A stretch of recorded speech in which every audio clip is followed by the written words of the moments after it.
ಶ್ರೀ ಗುರುಭ್ಯೋ ನಮಃ. ಗುರುದೇವೋ ಮಹಾದೇವೋ ಗುರುದೇವ ಸದಾಶಿವ ಗುರು ಸಾಕ್ಷಾತ್ ಪರಂಬ್ರಹ್ಮ ತಸ್ಮೈ ಶ್ರೀ ಗುರವೇ ನಮಃ. ಶಿವಂ ಗುರೂಜಿಯವರ ಪಾದಾಂಗುಷ್ಟಗಳಿಗೆ ನಮಸ್ಕರಿಸುತ್ತಿದ್ದೇನೆ. ನನ್ನ ಹೆಸರು ಕಿಶೋರಾರಾಧ್ಯ. ಈ ದಿನ ನಾನು ವ್ಯವಸಾಯದ ಬಗ್ಗೆ ಮಾತನಾಡುತ್ತಿದ್ದೇನೆ. ನಮ್ಮ ರೈತರು ತುಂಬ ವ್ಯವಸಾಯಗಳನ್ನು ಮಾಡ್ತಾರೆ, ಆದರೆ ತುಂಬ ಜನಕ್ಕೆ ಅದರಲ್ಲಿ ಫಲ ಸಿಗ್ತಾ ಇರೋದಿಲ್ಲ. ಏನು ಮಾಡಿದರೂ ನಷ್ಟ ನಷ್ಟ ನಷ್ಟ.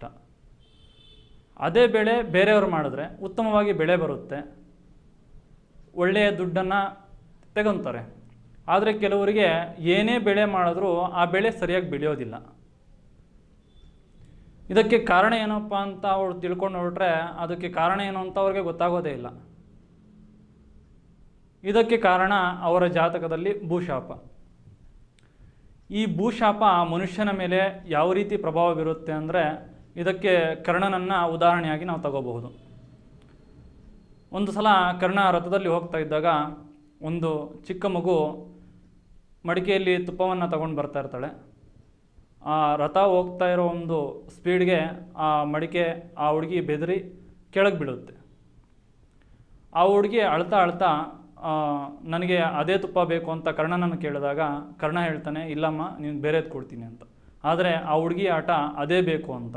ಆಗ ಕರ್ಣ ಆ ಇಡೀ ತುಪ್ಪವನ್ನು ಇಟ್ಕೊಂಡು ಕೈಯಲ್ಲಿ ಹಿಂಡಲಾರಂಭಿಸ್ತಾನೆ. ಆ ಒಂದು ನೋವನ್ನು ತಡೆದುಕೊಳ್ಳಲಾಗದ ಭೂತಾಯಿ ಕರ್ಣನಿಗೆ ಶಾಪ ಆಗ್ತಾಳೆ, ಯುದ್ಧ ಮಾಡುವ ಸಂದರ್ಭದಲ್ಲಿ ನಿನ್ನ ಚಕ್ರ ಭೂಮಿಯಲ್ಲಿ ಹೂತು ಹೋಗಲಿ ಅಂತ. ಆ ಒಂದು ಶಾಪ ಕರ್ಣನಿಗೆ ಕೊನೆಯ ಕಾಲದಲ್ಲಿ ಅದೇ ಅಭಿಶಾಪವಾಗಿ ಅವನನ್ನು ಕಾಡುತ್ತೆ, ಅವನ ಮರಣಕ್ಕೆ ಕಾರಣ ಆಗುತ್ತೆ. ಅಂದರೆ ಅಲ್ಲಿ ಭೂಮಿಯಿಂದ ಅವನಿಗೆ ಸಹಕಾರ ಸಿಗೋದಿಲ್ಲ. ಅದೇ ರೀತಿ ಯಾರಿಗೆ ಅವರ ಜಾತಕದಲ್ಲಿ ಭೂಶಾಪ ಇರುತ್ತೋ, ಭೂಶಾಪ ಇರುವಂತಹ ಜಾತಕರಿಗೆ ಯಾವುದೇ ವ್ಯವಸಾಯ ಮಾಡಿದ್ರೂ ಆ ಒಂದು ಭೂಮಿ ಸಹಕರಿಸೋದಿಲ್ಲ. ಹಾಗಾಗಿ ನಷ್ಟವನ್ನು ಅನುಭವಿಸ್ತಾ ಇರ್ತಾರೆ. ನಿಮ್ಮ ಜಾತಕದಲ್ಲೂ ಈ ಶಾಪ ಇದ್ದರೆ ನಿಮಗೂ ಸಹ ವ್ಯವಸಾಯದಲ್ಲಿ ನಷ್ಟ ಆಗ್ತಾ ಇರುತ್ತೆ.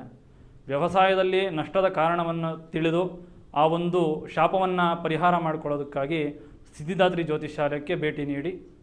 ಧನ್ಯವಾದಗಳು.